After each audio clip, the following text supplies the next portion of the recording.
Thailand ও কম্বোডিয়ার মধ্যে ৮১৭ kilometre দীর্ঘ স্থল সীমান্তে ক্রমশ বাড়ছে সংঘাতের তীব্রতা।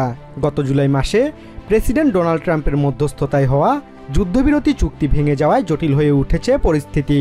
উভয় পক্ষ ভারী অস্ত্র ব্যবহার করে একে অপরের বিরুদ্ধে চালাচ্ছে আক্রমণ।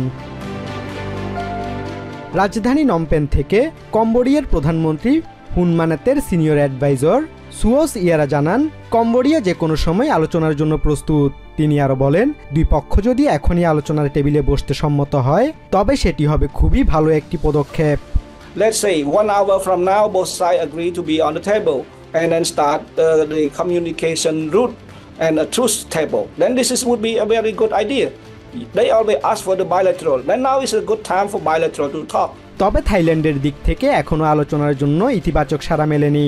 থাইল্যান্ডের পররাষ্ট্রমন্ত্রী সিহাসাক ফুয়াংকেটকেও স্পষ্টভাবে জানিয়ে দিয়েছেন, কম্বোডিয়াকে আলোচনার টেবিলে আসার জন্য আন্তরিকতা দেখাতে হবে এবং উত্তেজনা কমাতে প্রথম পদক্ষেপটি তাদেরই নিতে হবে। একই সঙ্গে তিনি তৃতীয় পক্ষের মধ্যস্থতার সম্ভাবনাও বাতিল করে দিয়েছেন।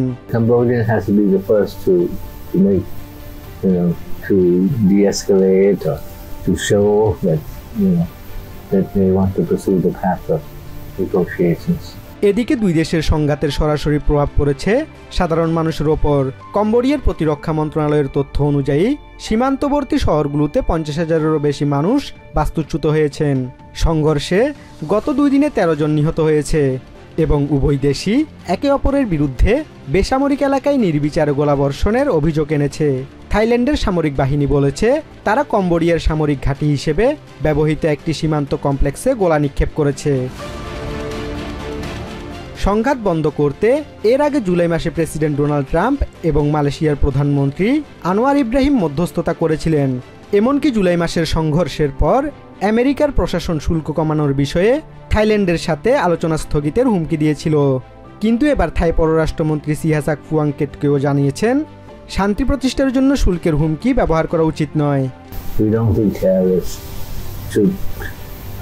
should be used to pressure Thailand to get back to the joint declaration.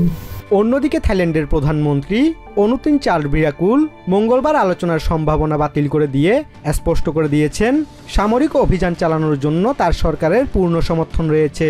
সীমান্ত সংঘাতকে কেন্দ্র করে এই দুই দক্ষিণ পূর্ব এশীয় দেশের মধ্যে উত্তেজনা আপাতত চরমে। সংঘাত বন্ধে আন্তর্জাতিক চাপ বাড়লেও দুই দেশের অনমনীয় অবস্থানে বাড়ছে সীমান্তের মানুষের দুর্ভোগ। Basudebnath, TVN 24 news desk.